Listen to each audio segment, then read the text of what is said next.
What is up, wonderful audience and amazing people at home? Welcome back to the North American LCS. I'm David Victorli with my co-caster Joshua Jat Leisman.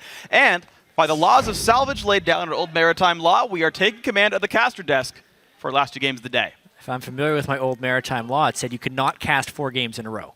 Best of 5 is going to be scary in the playoffs. Yeah, then. let's hope for 3-0s. All right, well, good luck, everyone. It's time for our next match. It's Team Coast versus Team Solo Mid. Now, Team Coast's fate is sealed. They will be auto-relegated, but there is no bigger way to go out than playing spoiler for the #1 team. Yeah, wouldn't that be something if the second Winds of Coast season comes to stop TSM from clinching a playoff spot today? And I mean, at this point, Team Coast really do have nothing left to lose. But if we're looking at TSM, they really want to lock up that #1 seed and the first-round playoff bye that will come with it. It's also an opportunity for TSM to show how they can close out a game cleanly once they have a lead. We have seen that some teams can get sloppy, specifically playing against Coast, and that it will end up causing problems in their next game. And with TSM facing Cloud9 tomorrow, they can't afford to go into that game unfocused, or more importantly, with an actual loss to Coast. Yeah, that'd be incredibly surprising and probably emotionally shattered for TSM, but yeah. I think they might be okay. We're going to check out the starting lineups, though. On the blue side is Team Coast. Chris in the top lane. Welcome to Heaven in the jungle. ManCloud in the mid lane. Mash on AD carry, and Conquan on support. And on the red side, we have the #1 seed Team Solo Mid so far. Darius in the top lane, Santorin in the jungle, Bjergsen in mid lane, and then Wild Turtle and Lustboy in that bottom lane. Yeah, so as we get ourselves ready for the game, players still loading into the lobby right now. Just to sort of reiterate, TSM guarantee the #1 seed in the playoffs with a win here. They would then be 1 game ahead of CLG, 2 games ahead of anyone else, and they've already 2-0'd CLG, so there's no possible tiebreaker where everyone else catches up. And you expect TSM to beat Coast. They'd improve to 13-4, a pretty good record. Very few times do teams end a split with only 4 losses or less. Yeah. So, TSM in good company if they can do that. It's true. I mean, they want to match that SK Gaming over in EU. Unfortunately, 15-3. That was a nice finish to their season. Europe managed to get through their tiebreaker day with only 1 tiebreaker. North America still on pace to have a pretty good number of them. Could have 7. That would be interesting, I'd have to say. Could have up to 7 tiebreaker games, but of course we'll see what happens throughout the rest of Sunday. Lokodoko on stage there, ready to talk to the rest of his team. TSM overall, they did drop that 1 game after coming back from IEM Katowice. They dropped to Gravity, which is a very surprising game for them. I don't think they really expected it, but the Urgot mid did well. Sloppy team fights from TSM actually set them back. They did bounce back well against Counter Logic Gaming. So Team Solo Mid is still somewhat focused here, but another week to, I guess, sort of readjust to the Pacific time zone, make sure that they're well rested and ready to play. And the thing I want to track the most in Team Solo Mid's games is the way Dyrus can succeed or fail in a lot of these matches. Because we actually spent a fairly long time rewatching the TSM CLG game, and it did become clear that TSM very rarely helps Dyrus. They do often take his farm, but there were also mistakes that Dyrus and the team were making that exacerbated how far behind he was in the game. Yeah. He had some poor minion wave management. He would push when he should have froze. He had time to get defensive wards when he did not, and then that would lead to subsequent dives. Pretty much every time there was a big minion wave that Dyrus was waiting to get, he'd get pushed off the turret by CLG unexpectedly because they hadn't gotten the wards while waiting for the giant minion wave. Right. I don't think Coast is a team that's going to be able to punish them for that, but if Dyrus can't get farm in this game against Coast, I don't know when he will ever be able to get farm. Yeah, and especially when you consider the fact that TSM, they're not looking at the regular season games of the NALCS as big proving blocks for them anyway. They're, again, focused on international competition. They're focused on the playoffs here. They're focused on being #1, going to the mid-season invitational. Really, really good teams, such as Counter Logic Gaming, can punish that kind of stuff. And so Team Solo Mid definitely have a lot to work on and make sure that they can play as optimally as possible, not get punished for mistakes. Right now, speaking of punishment, though, 2 of their biggest champions, Bjergsen Zed, Lustboy's Annie, already off the table. We've seen some strange bans today as well, which is always fun. There was one where it was, Urgot, Vladimir, and Hecarim were the 3 bans, and later on in the season, we are seeing the lower percentage ban champions coming through because the meta is shifting in that way. I like the Sejuani ban there by Team Solo Mid. They're respecting the value that could bring as a first pick. A lot of Sejuani victories. Then the Rengar ban is not very common. That's true, but it is a decent Welcome in Heaven champion. I think it's funny you Yeah. mentioned all these low percentage bans. TSM's bans, the ones against them, LeBlanc, Zed, and Annie, like no surprise to anyone ever Yeah. that these are banned and popular champions. And so it speaks ever so slightly to the fact that TSM still a little bit better on their comfort champions, that their experimentation doesn't always yield great results, and Coast kind of banning around that fact. And I'm really wondering from Coast here, even if they get banned on the Rengar for Welcome to Heaven, they don't want that guy taking over the game. If Coast will just go for a really strange team composition, maybe they throw team solo mid, some type of wild card, because they do not have anything else to lose. I did like it when they brought out the Gragas jungle. I like how they have been doing Alistair support as well. Those were the creative things that I want to see more of for Coast. I don't think Rek'Sai is that great as far as creative things go, especially on this patch of tank junglers with Santorin proving that he can play tank junglers. Absolutely, and you're seeing sort of Sejuani bans on one side for that. I think there's plenty more for Santorin to play. And as you kind of mentioned, Rek'Sai not being that great and the patch adapting, Rek'Sai went 1-8 last week in the LCS over in Week 8, both NA and EU combined. Like, certainly, teams have been able to play around these fighter junglers rather well and oftentimes succeed on either hyper carries, or at least carries like Nidalee, or the giant tanks that have been getting bans. Small sample size, the dream right there for Rek'Sai, but honestly, we can see the effectiveness dwindling even in-game when tank junglers are coming in with CC and then Rek'Sai's feeling ineffective in those mid to late game team fights. Right, it's like, what do you do in a team fight? You can't break the front line down, and you can't bypass them because Nautilus presses R, and you're like, you're right, I don't want to, never mind, I'll back out of this one. Now, Lulu, once again, likely for Dyrus here, maybe, again, Lost Boy, but Santorin on the Nidalee. TSM playing very similar things for themselves, despite 3 sort of standard bans against them. Yeah, another Lulu pick. The great thing about TSM is Lost Boy's proven to be a very, very good Lulu player, so this Lulu can be a total flex for them. Top lane or bottom lane, it does really not reveal anything aside from the fact that Santorin's Nidalee jungle is really scary. It is absolutely scary. And speaking of scary things, I liked Ribbon Hover. You mentioned playing different things. Typically weak top laners like Lulu, where they can be bullied out, I feel, and Dyrus especially not getting help. Like, go play Riven. Go have Chris carry. The one win that Coast has was Chris going 10-1 and 10 on Aurelia. Give him that big duelist. Give him some help. Let him take over the game. Like, I want to see that style back for Coast, but they say, no, just take Sion in the top lane. Whatever. Well, tank team. We got a tank team Yeah, coming we in. do. Support Nautilus, stop Sion. I keep saying that we could see a Bard once people get familiar with him and find the right niche. It's not going to be this week. I don't think so. I wonder what TSM's going to do here, only because the surprise loss they had to Gravity was against tank team. Absolutely. They played against Nunu, Urgot, Yeah. and just a whole bunch of tanks. Whereas that's kind of what's being put together here by Coast. Tanky jungler, probably a tanky support, tanky top laner. I'm wondering how they round this out. Already they've taken a tank killer because they're trying to guard against that. Yeah. This is coming together what people like to call the Juggermaw team composition, where you throw a bunch of shields onto Kog'Maw and turn him into the tank, basically, that also kills other tanks. That's true, and we'll see how well they can peel for Wild Turtle. They've actually put a lot of faith in him throughout time. I remember back in the summer split playoffs of 2014, his Tristana was massive for them, and they would play around him pretty heavily.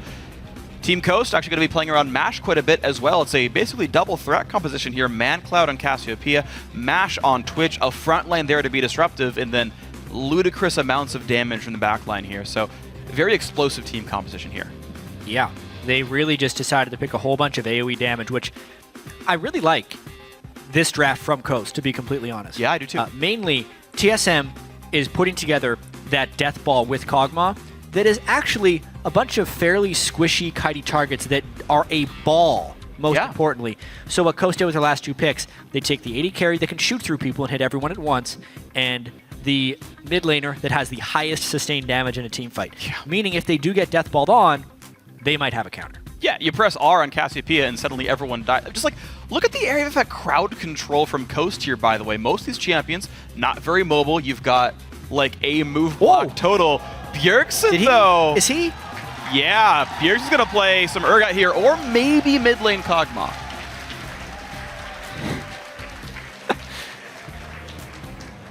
Actually, Dyrus could play that too, right? Like, there's so many flex picks here. I'm trying to figure out if this makes sense. for TSM to have Urgot right here. Swap the Twitch, kill him right away. Sure. Probably would be the thought at the end of the day. Bjergsen played against it last week. I guess that means he learned how to play it. That is 1-0 in the North American LCS. In order to break this out here, I wonder how much TSM has been practicing this. That is a very surprising last pick. It's another range damage dealer. It's some swap potential. It actually kind of adds to the ballness of their team.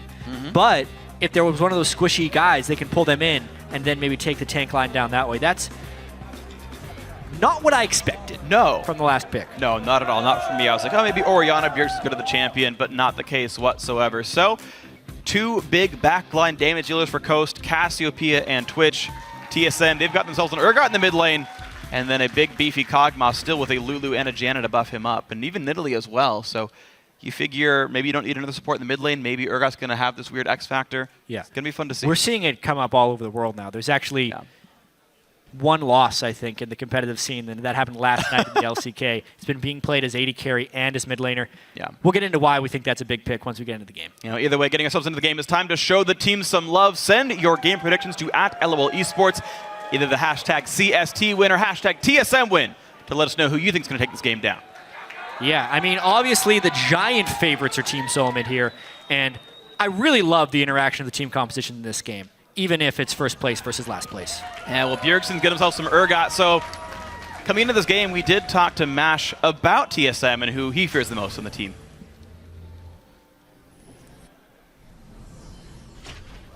Mash says all the players on TSM are the real deal, but that there is one figure that poses the biggest threat on the lineup. I think all their players are individually good, and they actually mesh really well. And I think Bjergsen's like probably their best player, but sometimes there's days where Santorin plays really well and Turtle plays really well, but the standout player that anybody would probably say is Bjergsen. He creates a lot of pressure, he's always up in CS, and he's definitely probably the best mid in NA. Yeah, it's really hard to argue that Bjergsen would be the best mid in NA, especially this split. People actually, if they're looking for weaknesses in TSM, say, well, Bjergsen has to solo kill his lane. And it's like, well, the fact that he's actually solo killing people's lanes on a professional level on a consistent basis is rather ridiculous. But he continues to do it, and TSM has shown, even if he does not, they've shown ways to win. I want to see how good he is at Urgot. I don't think it's something he's had a ton of practice on. Maybe not, but if there's someone to pick up new stuff and excel with it, I do think Bjergsen is a good chance for it. We see TSM do have mixed results with their experimentation. They tried Cassiopeia a few weeks back. Wasn't ideal. They tried Lissandra. That was great, actually, and they took that to the bank for a while. So we'll see if this is another champion that Bjergsen gets to play for himself. That is a good TSM signature. They've only got 2 regular season games left. 2 games left in the stage before playoffs.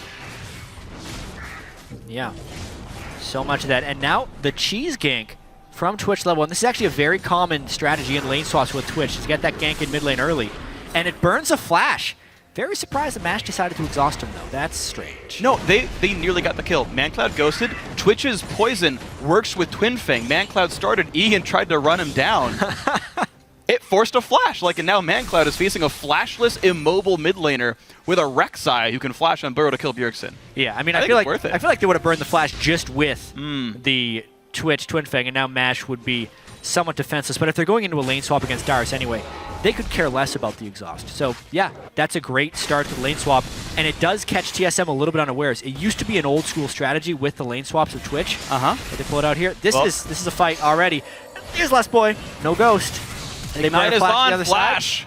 He should survive it just barely, but ManCloud forced an early recall. Of course, he doesn't have his combat summoner. Yeah, I mean, the tables have turned once again. Well, you said, Jat, you wanted to see Coast do some crazy things. Spray and praise AoE poison for Cassiopeia. Actually, I think it works this way, by the way.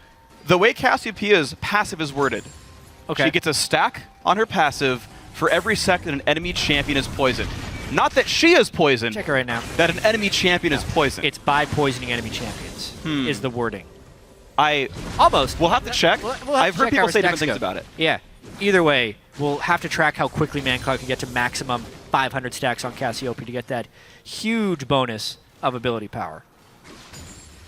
Either way, Chris, right now, we've seen actually Scions do very well in 1v2s. Kog, Janna, a pretty low threat lane as well. Chris might have a decent time. the 2-on-1 top lane. Coast also sending Welcome to Heaven near this side, but actually Santorin's allowed to clear his own jungle up here and is coming to soon back up Dyrus. Yeah, and I do just have to update on this Urgot pick from Bjergsen. He has been playing Urgot a bunch in solo queue only since last week, so it feels like he literally played against Kane's Urgot, said, well, this is foolish, this is silly, let's play it myself. And that's what he's done. 24 CS to 9 here after the gank help from Lustboy. Yeah, life might be pretty good then for TSM then, as he's up ludicrously high in this mid lane. ManCloud playing defensively. Santorin gonna spot Welcome to Heaven. The guy's still staying in his own jungle. Even though it is what is called the weak side of the map, red buff is on as well. Forces him away. Good pressure early from both of these junglers trying to keep the farm up. A pretty eventful game considering no kills yet. The Bjergot is I think what we have to coin this now. It takes away from the larger story of the TSM, who was running a Protect the Wild Turtle comp. Yeah. And they had that X factor of Bjergsen's Bjergot in the mid lane. I'm glad you've adapted to this one. I think it's a good term overall. Anyway, game is already in TSM's favor, by the way, just from the lane swap game. Mash down 10 minions. Oh, the flash hook though. Wild Turtle has to flash away. He's got heal still. Can he get away? Can he yell at a minion? 1 second left on the shout. It hits him anyway. Wild Turtle's got to be pretty careful. The Q charge is going to hit. Conquan slows him down. First blood comes in. Santorin could not get the heal in time. But here comes the teleport. Dyrus going to land an easy glitter land. Santorin gets the trade kill back. And Chris is angry. Whoa! Chris is really angry. Forcing a flash. Good I was enough. actually going to say that Santorin may have been able to flash to heal Wild Turtle, but it's a good thing he had his flash at the end there in order to escape. Wild Turtle definitely making a positional mistake there. Not respecting the Scion right in the laning phase, and despite Chris falling in lane, he's looking pretty scary. The base damages on Scion are ridiculous. Yeah, the problem for Scion, though, is he's getting very far behind minion kill-wise. The online vote! People pulling for Coast late in the season. I like it. The crowd cheering as well. We did it, guys. I think this is the only time I've ever seen a crowd be, oh, that was a nice pink play, ward. though.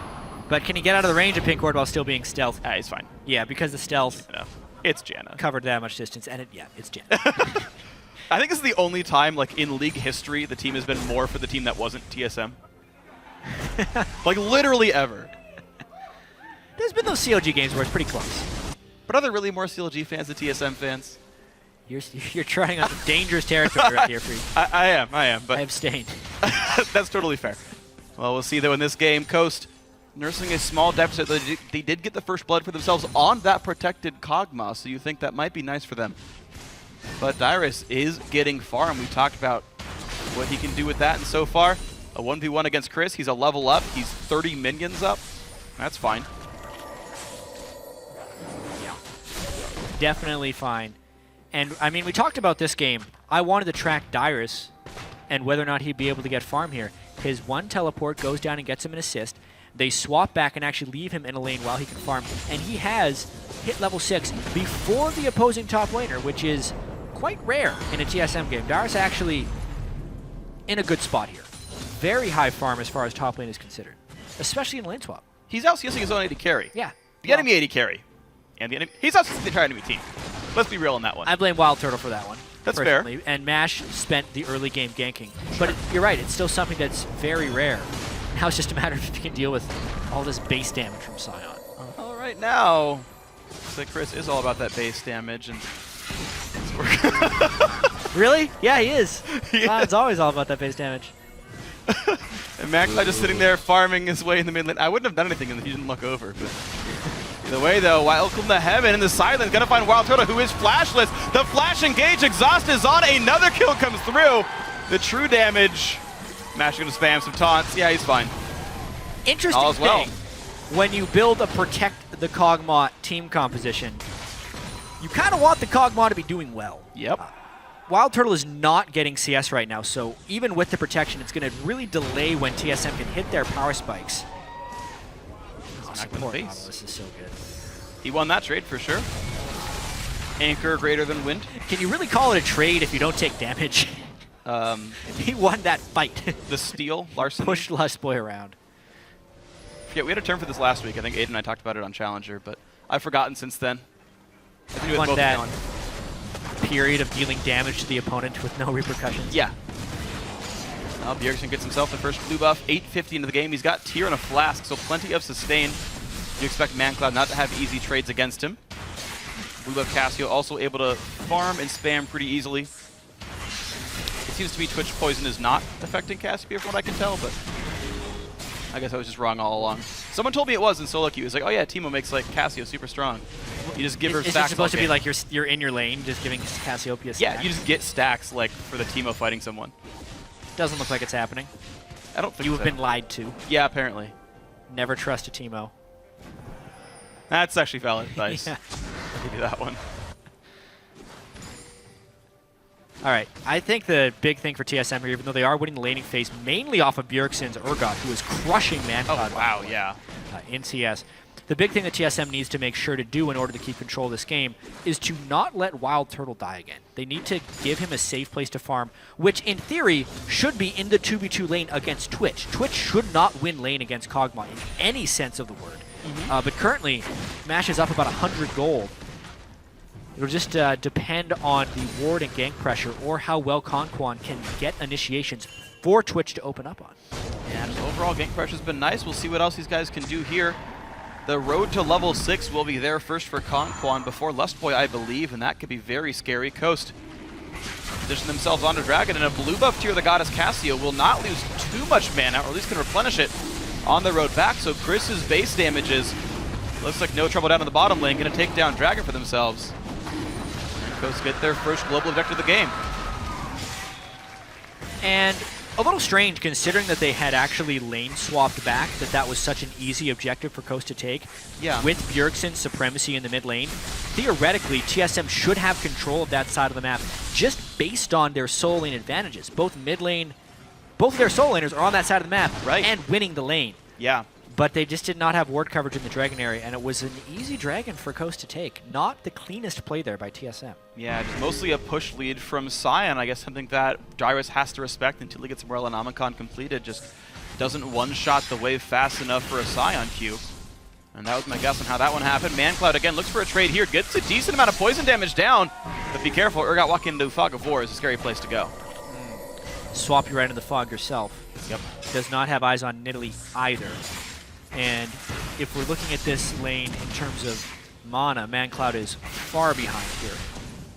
Would not be able to keep a sustained fight for very long. Bjergsen's going to continue shoving him out here. It looks like the stage of the lane in which Bjergsen can deny ManCloud from farm entirely is probably gone. So they're just going to be trading from here on out until there's some gank or kill pressure. Like that. Ooh. That's a little bit of pressure. Those are really nice plays. You hide behind that little wall. And one more Q! Should have flashed, didn't give him the kill away. Pull a Keen. Flashed. Bjergsen. Bjergsen should have pulled flashed Keen. the turret and died. Yeah. Why not? I have to correct myself, by the way. I thought ManCloud went tier. He actually is going for the Catalyst build, which I actually think is much stronger. It's a lot more durability. Well, we talked about this beefy team. He really needs it against Urgot as well. Yeah. Because we see one E gets landed by Urgot. And if it was a tier, the sustain would basically be he's out of lane immediately. Yep. With the Catalyst, at least he can take a few hits and continue to fight. That's going to be the case here. Mash going to expunge these minions away. Level 8 on him, but takes a lot of poke thanks to Cog hitting level 6 by now. And, you know, Twitch is kind of slow. He's not very long range. It's fairly easy to predict his movements and land those living artillery shots, and taking its toll on Mash here. Mash is down 16 minion kills. And even though Wild Turtle's 0-2, it just doesn't seem to matter. I mean, Freak, these lanes, from a CS perspective, are just spiraling out of control for Team Coast. They're not keeping up in any of their individual skill matchups here. Eventually, I feel like that is going to transition to some TSM team fights, potentially at the next Dragon, or if Santorin can start making some ganks. Every member of TSM that is supposed to be farming is ahead in farm. And that is so rough then. Team Solo Mid looking pretty nice. 1,900 gold, now 2,000 gold ahead here. 13 minutes in. Even though they're down in kills, they don't have any turrets to the name. It is just that farm lead here. Welcome to Heaven looking for this gank or maybe counter gank. Nautilus is nearby as well. They ping out the fact that not just warded over there. They know, hey, someone's nearby. Hide away. Bjergsen does so. No real threats. We look back at the lanes. The Nautilus support roam doesn't do anything. Mash is now stuck in 1v2 up there. Might lose more CS as a result. The bot lane fight, that's staying pretty equal as well. It's Chris pushing pretty hard with fairly limited ward control.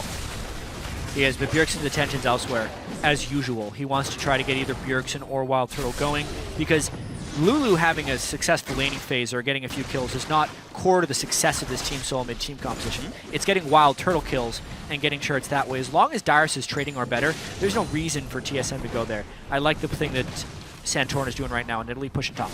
Yeah, absolutely agreed. Now top lane with a double wave right here, but Coast already have 3 members on defense. And we're seeing Chris continue to battle against Dyrus. The shield break does plenty of damage. You can see this matchup isn't that bad, but just look how much pain this turret has been taking. Low risk plays by TSM. Turret's gone in a wave or two if it's not continually sort of swept away by Coast. Yeah, and it's 2 melees trying to guard a turret against 3 ranged champions. Yeah, true. Doesn't work extremely well, but they are respecting the all-in there from Coast, and they decide not to finish the turret on that wave. A little bit surprised they didn't press that harder, but I can understand the caution. So right now, Wild Turtle is sitting at about 300 to 200 gold short of Trinity Force. I think the ideal is that you farm another wave and then take the turret. You take the turret at the same time you recall for Trinity Force, at the same time you prep the dragon that's spawning in a minute 15. It's a bunch of things coming together to make a really nice timing window for TSM. But it looks like they're not really trying. Get back to that minion wave. You did it. It's like Home Guard Hecarim, just way cooler looking. And a much longer cooldown. 105 seconds till we can do that guy again. Yeah, that means it will be down for Dragon, actually. Meaningful timer to think of. Oh, interesting little gank. Nice jump over the wall by Welcome to Heaven. Flashes for both. All right. Well, a flashless Bjergsen, I suppose that's a slightly better thing for Coast, you think, in the long run? Top lane pressure. Cloud looks like he burned his ghost as well. Oh, he did. You're right. Yeah. All right, top lane outer goes down. The first of the game. Team Solo mid up 3,000 gold. Now, Dragon 32nd. There's the recall for Trinity Force. Pink wards on 3 inventories of TSM, and they make their way down to the bottom side of the map. Really nice timing there by TSM on their recalls. Yeah. Now it's all about controlling the dragon. Kog'Maw will be a legitimate threat here because of that Trinity Force. It's before MASH has something. MASH is still off farming that top lane. There's no reason to stay up there. He, of course, wants to hit his blade at the Ruin King, but they're going to completely sacrifice this dragon because of it, is the looks of it. Yeah, I believe that as well. It is live, it is live, it is live. Dragon has walked around the pit and taken his seat in the water. So Dyrus is not running towards the dragon. He's going top and then would have to TP down for dragon, as opposed to the opposite of taking and forcing dragon with superior items and then TPing back top. Bit of a delay tactic here by TSM, I'd have to say. Well, the question is, are they just like funneling farm into Dyrus for some reason? He's sitting there at the top lane wave. I want to know if he's shoving or freezing. Dyrus is funneling farm onto Dyrus right now. Yeah, that's true. There's a minion wave. It's mine. Revenge for last week. Yeah, darn right. He just said he wanted to play League of Legends. Apparently he wanted to play Farmville too. He's taking down minions in the top lane here. He's going to shove that down to the turret though. Thing is, Coast attributed all the resources down here, so he's going to get turret pressure for this dragon. I mean, as long as Coast isn't committing onto this dragon, it is the right move to have your teleport man free to teleport down to the dragon. It's just a question of, are they going to give up the dragon clean off and just continue farming? And a late TP, not good timing. Dragon's already done. Team Solo mid, it's the TP from Coast. They want to fight onto TSM. Lustboy in the front lines. Ulted though, maybe not the right target. Chris goes in for more, but there's no damage here. MagCloud and Mash just don't have anyone to hit. Chris gonna have to teleport away, does so. Javelin, it's ManCloud. The flash engage from Dyrus gets ulted back though. Javelin misses one more time.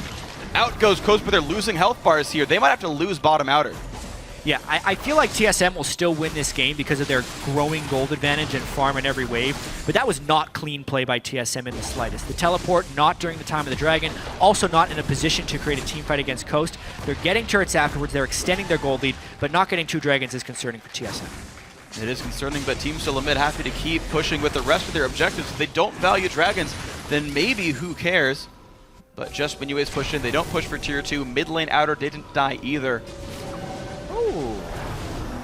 Hey. Recall stops, but nothing to be done. So in the long run, maybe minions, traded hands, but it was an outer turret for Dragon number 2 as the overall trade. And Dyrus got kind of 4 uncontested waves top lane. So, you know, maybe that's just, they're playing the long con. They are playing the minion game. Right.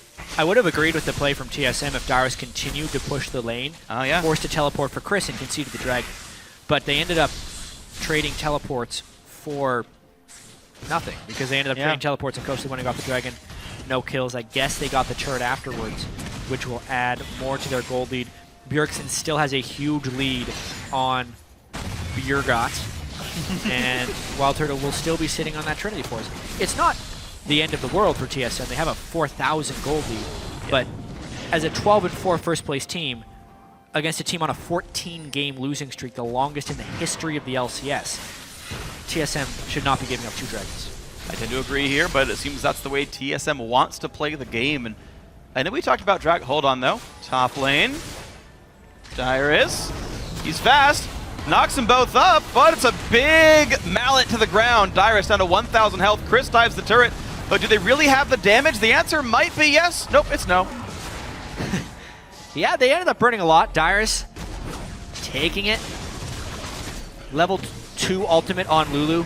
Very large shield. I think Dyrus played that quite well, actually, burning so many cooldowns from Coast and still surviving. Yeah, he's going to be happy here, and Wild Turtle been attributed to the mid lane. Distributed maybe, but either way, yeah, nothing really working for Coast here. They found a couple of nice kills by targeting Wild Turtle, and oftentimes you snowball the game off that. Kill the ready carry twice, make yours big, push turrets off it. Big AD carries tend to win you games by getting objectives, but Coast still with no turret destruction, still with no plays really made from MASH yet. Yeah. Just no translations really from Coast. It's absolutely going to happen. Coast has gotten dragons, but they have lost every lane as far as CS and items go. TSM is just now transitioning this into turret control. And we'll see when they pull the Juggernaut together. Wild Turtle, Trinity Force, when they get in a team fight with Dyrus, Janna shields, Nidalee attack speeds, he's going to be ripping some people apart. Yep. Here's attempt number 2 from mid lane outer. So much respect given to the fact that Nautilus could ult and the team's a little bit squishy, but welcome to heaven. Chunked out by Urgot. The poke that TSM has in this team now, when you add the Nidalee with the Urgot, with the Kog'Maw, is immense. This is how the Urgot fits into this team composition, is by making the siege even stronger from a poke perspective. Yeah. We don't talk about Cog's poke power much, but he's played as a mid laner occasionally because he's got so much poke on the kit. And even though he doesn't have great AP ratios with this kind of a build, yeah, it's a poke Juggernaut comp. I think that's actually really clever by TSM. Wild Turtle, though, going to be afraid. Good flash by both players. Ulti comes in. Depth charge. Natural charge as well. Flash on in. The E not quite going to land. Spray and pray does a little bit. Will they finish Wild Turtle off? The spear! It's going to be a spear to trade it back. Turtle gets healed up, stays alive. TSM 2-2. I love Santorin on Nidalee. He is so reliable with that champion. Comes in at just the last second. This time, instead of going for a heal, he just goes to kill the guy killing him. Finishes off MASH for flashing the turret. Beautiful timing on the spear. Wild Turtle gets out with a sliver. Oh man, it's getting worse and worse for Coast now. And this one sitting 6,000 gold now in the depths here, 22 minutes in. More and more this game slipping away. Man Cloud getting that 250 stack mark. So I believe that's cooldown reduction now on the kit. And the big ability power burst comes later. Bjergsen though happy to just clear things in the mid lane. Outer turrets are already gone for TSM. Yeah, you mentioned in the pregame, TSM, this is a test for how cleanly they can close a game out. They're certainly not giving up kills very often. And, you know, they're just acquiring farm based on how they're playing the game. But now you got to go for tier 2s. It's 5.5. Yeah. They're easier to kill, but what's next? This will be the dragon that TSM can take, and then I think they start pressuring around the Baron objective, for one. Chris doesn't provide what seems like much real threat to Dyrus. They're basically just farming away. And now that TSM has moved pink ward control into Coast jungle, they're forcing some really suboptimal plays that Coast wants to contest. Conquan helping out. Santorin, sorry, welcome to heaven, smites it anyway. But yeah, TSM looking to contest plenty over here. Boy waiting around, going to put some wards down, and they're going to bully Coast off of their own red buff. Dragons up in 5 seconds. And that will be the pull onto red, because why not? Welcome to Heaven's Smite will be down for a few more seconds, so no real steal attempts. Wild Turtle gets a red buff for this dragon fight, making it even harder for Coast to stop them. It's looking like a really cool team composition for TSM to run. I mean, yes, it is against Coast, but looking at the ways that it's stopping Coast from being able to counter it, they have a very good mix of physical and magic damage, very high poke, and hopefully some disengage going on. We may finally see our team fight as they try and catch Bjergsen. All right, the dive out of Bjergsen. Can they do enough damage? Lulu comes in. Dyrus helps the team out. Lustboy does too. And Kog'Maw's getting some damage down. Lustboy, the first casualty, but will there be any more damage coming through? ManCloud forced out. Conquan the same. Chris forced to escape as well. And Wild Turtle just hitting everyone. 2 more kills picked up by Santorin in the back line. Matt's gonna get jumped on as well. You talked about reliable. How's that for skill shot accuracy? TSM 3-1 that fight. Looks like 4 actually, because Sion was in the midst of his passive when he fell down there. And yeah, TSM, with enough people up, will just go for that Baron clean after the Dragon. 24.5 minutes in, plenty early on this. Lustboy the only casualty, and you've got a 5-0 Santorin pulling a lot of weight in this game. Baron's going to be easily picked up there, even a nice smite. Huge lead. Dyrus had also just hit the death cap power spike on Lulu, which is so important. And it's a little bit of a non-standard start to this fight. You want to catch one of the carries, which Bjergsen is here. And what's interesting here is TSM was actually not death balled up, so the Twitch Cassiopeia could not be effective. Twitch wasn't even in the fight when Coast initiated, which I think is the big reason TSM ended up winning this fight. They chased down on 2 sides. One side has the Lulu and Kog'Maw. The other side has a really scary Santorin with Bjergsen. The 2 combos matching up right there. Eventually they join up in the middle, and TSM cleans up the fight. Very nicely played by these guys. 10,000 gold now nursed for them. Only 25 minutes in, and hey, only 1 casualty for a 4-man fight. I think I'm okay with that one. TSM fans can certainly be happy with this game, even though they seem to be few in number this time around. Too many Coast fans on that Twitter vote. Yeah. What happened? Well, fanboy or not, looks like TSM in prime control here. Lustboy with an early Sorcerer's Elixir as well. Interestingly enough, we'll give him some damage in fights if he wants it. What the heck, why not? They're pretty far ahead in gold. Yeah. Instead of going for the Soul Stealer, he just goes for an Elixir or something on Jono. I'm not sure what he's buying with these components. The Ardent Sensor, maybe? Is that what it builds out? I don't remember anymore. I've never built that item, I'm not sure. I've bought it a few times. Like if I have like 3 AD carries in my team. Hey, press R, if they're protecting the AD carry and trying to stack attack speed, yeah, the Ardent Sensor builds right into that playstyle. Who needs Mikhails when the other team has multiple stuns? Yeah, but they're mostly knockups, so I can kind of see it. Whatever, either way, TSM. I mean, this is a team, by the way, that Bjergsen would back and like buy a Hydra when they're about to win the game. Now, Reggie said they don't want to see that ever again, so hopefully TSM does take this game seriously, but certainly a big lead for solo mid here. Looks like the move is down to bot turret. They've cut actually the rotate off. I don't think Coast can reliably defend this if TSM wants it. Chris will show, but all of TSM are here. I could not see that being defensible at all. TSM's going to be taking down at least 6 turrets on the game by the end of this Baron buff, if I had to guess. They're going to do it real quick. I wonder if they continue this push down bottom and go for the inhibitor. I think they do. Yeah, Dyrus stays mid, holds ManCloud, one of the 2 damage dealers that Coast even has right now. The poke, pretty massive. Even Chris has a lot of health. ManCloud, though, trouble. In on Dyrus. He's going to have to be scared about this one. The E's coming through. ManCloud's ghosted. Dyrus does not have any really movement left here. Couple more shots. Not quite going to be enough. Oh, it is! The poison. ManCloud takes him out. Instead of flashing away, Dyrus ticks out to the poison. So I'd say a misplayed there by Dyrus in the mid lane, halting this TSM ability to push.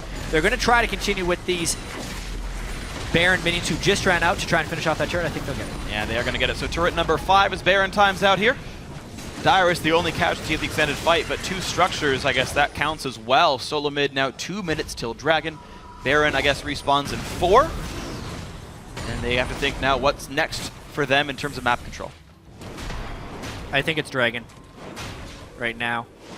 Blade of the Ruin King and Zeal completed onto Wild Turtle. He will be getting a bunch of attack speed thanks to the Ardent Sensor, which has been completed by Lustboy. So you were right. We were correct. Those were the components.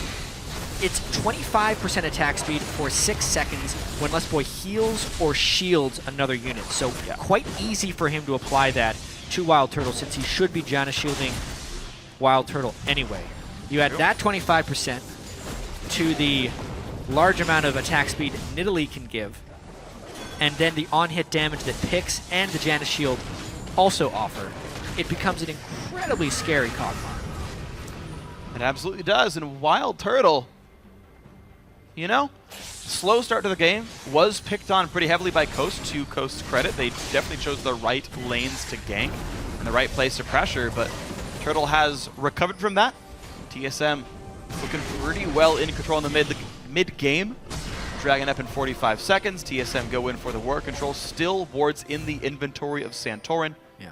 Sightstone still has charges for Lustboy as well, and even an upgraded trinket for Dyrus to assist in that even further.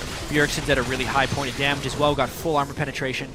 I think these next fights we need to watch, just watch the damage that comes out of Wild Turtle, because I bet you we've very rarely seen a 1 and 2 Kog'Maw do this much damage. That's true. Wait until they put all the shields and attack speeds on this guy. When he's hitting champions as well for that percentage max health, if we end up seeing a fight here, because Coast doesn't want to give up an inhibitor clean, maybe we see a fight. I'm just waiting to see Wild Turtle shred some people. Yeah, well, he shredded the mid turret pretty low already. Chris taking a bunch of pain. Look at the slows coming out. That's the tank. That's just Urgot hitting him. And Chris down to 1200, Conquan at 1k, and the inhibitor turret goes down. TSM don't need Dragon yet. They got a base to kill. Maybe we won't even see this fight, because if Coast decided to fight, the game may actually just be over on that. When TSM is balled up like this and Coast can't get a flank or a nice point for Mash to open on Twitch with a Cassio ult, maybe stunning some people, when it's just a straight on engage like that, TSM is free to disengage. There's no way for Coast to fight. Now there's really not right here, just with the great front line, great disengage tools, and all as well. Now bot lane turret does go down to some minions. That is bot lane out of the first of the game for Coast here, but Dragon 2 goes down. Mid inhibitor's already gone. Let's see what's next for TSM. It's Bjergsen getting caught, but he already kills Conquan for it. It's a 4v5, and there was no follow-up for Coast here. And the Twitch ultimate and Cassio ultimate have been burned, giving TSM total freedom of where they want to go next. Unfortunately, TSM wants to go to either of the side lane turrets, and those minion waves need to be culled a little bit. Dyrus, sadly, not enough ability power. 5.5, it gave minions a lot of extra health later on in the game, and he does not one-shot those Luscious Caster minions here. Here's the attempt to catch into Bjergsen. He's very alone. Low, but you can just see the Muramana being active on Bjergsen when he gets that lock on is just so much, and that's not a jungle Nautilus. It is the support Nautilus. True. While still tanky, much squishier than what some people may be used to. And because he was a little bit low, Bjergsen just assassinates him on Urgot? Not something I thought I'd say today. And well, when you're fed, you have 304 minions and plenty of items in your inventory. Not hard to kill a support. And it's going to be sad times for Team Coast. TSM clearing the minion waves away. You said they'd want to push these side lanes out. They're starting to. Bot's already pushed in. Top had Santorin there. Yeah. I wonder why Santorin didn't clear that in entirety. Maybe he was feeling unsafe because they did lack ward control right there. Lacking ward control with Baron down is actually somewhat of a cause for concern. But if they entered into a base race, TSM would win it. Mid's already pushed in. You got to be careful a little bit, Coast. Bjergsen actually riding the wave in to really create the pressure. I mean, I guess if no one reacts, he takes the Nexus down. Yeah, this will be a mind game right here. TSM wants to force the recalls and then run back and force Baron. So there was a mind game here. The Coast is acting like they have recalled to stay and be able to stop that Baron. Because if Coast recalls, TSM takes the Baron. At this point, if TSM doesn't have war control, they think Coast is gone. They know Dyrus is here. He's going to face check in. They find him with the Javelin at the same time. Massive knockup comes through. The fight has begun. Dyrus will be the casualty. Santorin knocked up by Nautilus. But is there damage coming through? Chris cannot find the engage. Bjergsen, Wild Turtle safe in the back line. Welcome to heaven, forced backwards. Anchors away and forced to run now. Javelin on the side. Yeah, low health bars. Lustboy shields it. Anchor again. Wild Turtle gets the kill. Chris trying to run away. A kill onto Welcome to Heaven from Bjergot. 2 for 1. Really impressive mind game right there by Coast, knowing how the recall game was going to work and what TSM's next play was going to be. Yeah. And then you could see there was a sense of suspicion from TSM that maybe Coast was still there. But Dyrus doesn't actually wait for Santorin to check the brush with the spear. The spear hits as Dyrus gets engaged on, and TSM ends up losing a member, but they still win the fight and ultimately get the Baron. Yeah, you're seeing it right here. Dyrus like, yeah, all right, let's go, let's go. Scout it with the spear. Anchored in. And the spear hits. They could have easily just disengaged and played that fight more intelligently. Dyrus dies. They ult Santorin, but luckily the gold lead is as such that TSM is still incredibly strong. Chris can't get a good counter engage on because he misses his ultimate, and then it's just TSM running people down with move speed. One side decides they're going to secure a kill. Bjergsen says, I'm going to go find another friend. How does he get Rek'Sai? The same way Rek'Sai kills everyone. Press E then Q a few times. Congratulations. It's difficult. I actually want to point out an unsung hero of that fight was actually Wild Turtle. When the engage came through the first time, he actually landed Void Ooze on basically the entire team. Chris is, he's going to die here. Really fast. And even though Nautilus had hit Santorin square in the face and stunned him, none of the team could chase that down. They're getting slowed by like 60% by the Kog'Maw E. Yep. And you just like walking him like crawling toward, unable to find an engage. Bit of peel for the team, Wild Turtle supporting his jungler. And now he's got a positive score as well, 3-2 on Kog'Maw. All the shields and attack speed going on to then the second Baron of the game for TSM. They're not killing Coast incredibly fast, but boy, is this reliable. Oh, absolutely reliable. God. Why flash at that point? That's a kill picked up. ManCloud's down. Chris respawning in 6 They might just end the game right here. I think it's likely. Turret number 1 goes down. Turret number 2 now in the crosshairs. Welcome to heaven. Immediately shut down and the re-engaged by Chris, but who cares? No damage left. Back to the fountain they go. TSM getting a couple of kills in this game. But by and large, it's an objective-focused one. Get him! And we're going to knock down the rest of the structures. Nothing to wait for. There's GG. TSM guarantee themselves #1 at the end of the regular season in North America. Big congratulations to Team Solomon. Even though the clinch came against the last place team, they've had to beat everyone else in order to clinch that #1 seed if you look at the entire season. Bjergsen breaks out the Urgot after what seemingly is only a week of practice on it. Yeah. Which is a very good sign for TSM moving towards the playoffs, because in the past they have been criticized in not being able to adapt quickly enough. And if they're making things LCS ready in a week, they're going to be real dangerous. Well, this is one experiment that was successful for TSM. I think they still have to ask themselves, somewhat insultingly, but I think true, does it count if it's against Coast here? A team that's been having a very rough season for themselves. That said, still very positive. Smile at ManCloud's face. Yeah. What do I do against Urgot? That's ridiculous. I mean, ManCloud went 2-1-1. Like, it's not a horrible scoreline when an Urgot can swap you in and a bunch of people peel you back, but you know, everyone else in Coast just playing mostly for individual pride here. Welcome to heaven, doing what he can to turn some eyes towards himself, but Coast with the lineup, you know they're going into the Challenger Series next split. Yeah. But the fact this team is still smiling, the fact this team is still positive, it does give you hope for them to improve, and maybe we'll see them do good things in the summer split. I think or so. tomorrow. Yeah, they still have that game against Winter Fox to try and end the season 2-16 would be what they're trying to get there. The story really is, though, about TSM and their move towards the playoffs. Yeah. You know, we know they were able to win IM Katowice. They didn't end up beating the GE Tigers in that tournament, right? True. Which is the one thing people are taking away. It's like, well, they didn't beat a Korean team in a best-of-3, Sure. but they've shown they can win a little bit internationally. They really want MSI. We know their goal is Worlds, and they do need to focus temporarily really hard on North America in order to make it to MSI and then worry about Worlds. So it almost feels like from here on out, minus a little bit of the game they have tomorrow since they've clinched, it's full-on what is best for them right now, whether it's the mid-game comps or the late-game comps. And then practice up for those couple of weeks to make sure you are ready for the international competition if you do win in the spring playoffs. But TSM, congrats to them. For now, let's see what the pros have to say about that match. Raven standing by on the red side with TSM's newest member. Pros indeed. Thank you very much, gentlemen. Great cast on the day. I'm joined by Santorin of Team Solo Mid, who just locked in first place, locked in the bye as well. You guys came into this season pretty much textbook. TSM wanted to be on top. You guys were on top. But I'm going to ask, if you guys could have changed something along the way, what would it have been? We should, like from the start, we should have played more playstyles because we're mainly focused around Bjergsen from the start of the split. So if we had changed from the start of the split, I think we would have came out even stronger.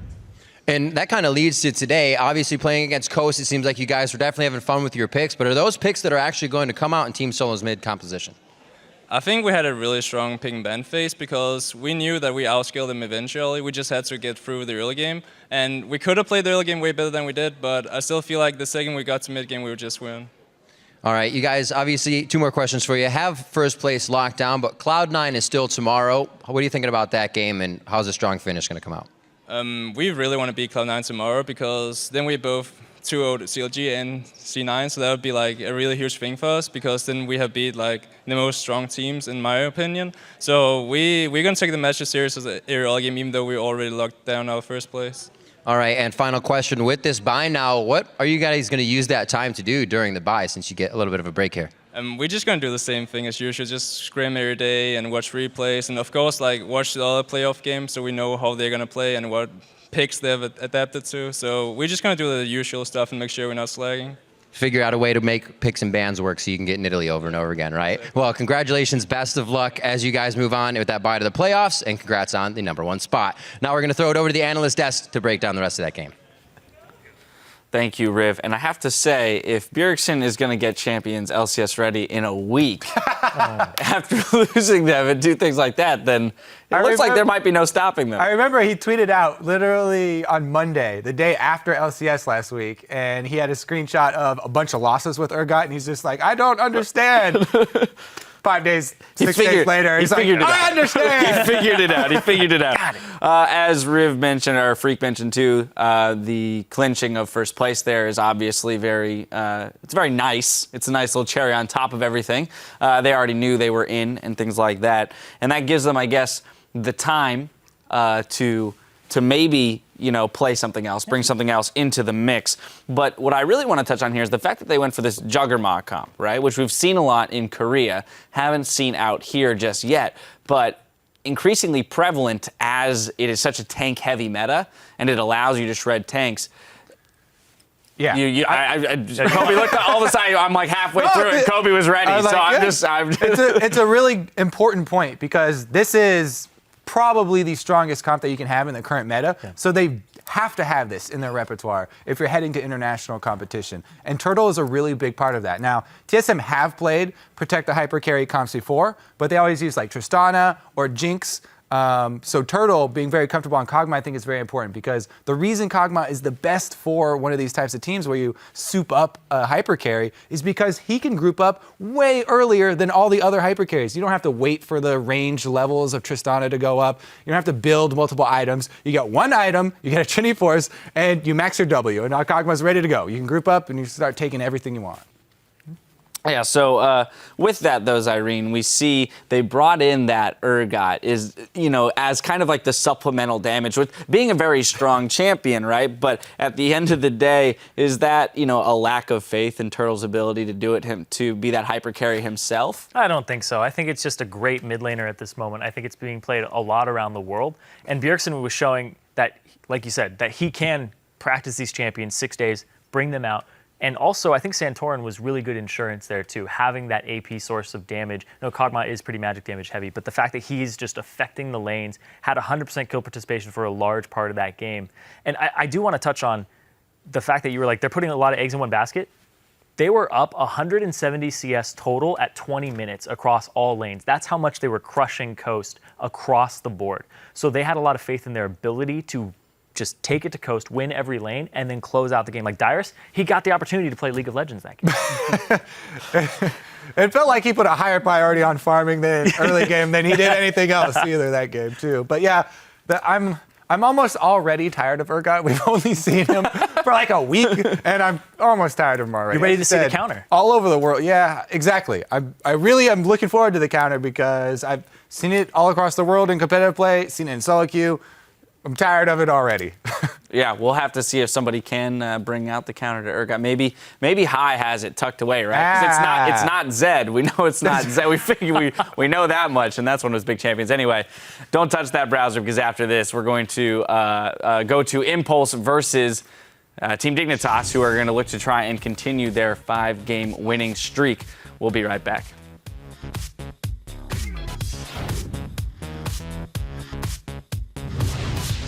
I hammered it. You used to keep saying that, dude. I think we need a remake. I think I need to mute. There you go. Chris. Go to bundles. Bundles. And then get the icon. LCS. Refs, can you please mute Chris from my voice comms? Flash on in, the E not quite gonna land. Spray and Pray does a little bit. Will they finish Wild Turtle off? Spear! It's gonna be a spear to trade it back. Can they do enough damage? Lulu comes in, Dyrus helps the team out, Lustboy does too, and Kog'Maw's getting some damage down. Lustboy, the first casualty, gonna face check in. They find him with the Javelin at the same time. Massive knockup comes through, the fight has begun. Dyrus will be the casualty. Turret number 1 goes down, turret number 2 now in the crosshairs. Welcome to heaven. Immediately shut down. TSM guaranteed themselves #1 at the end of the regular season in North America.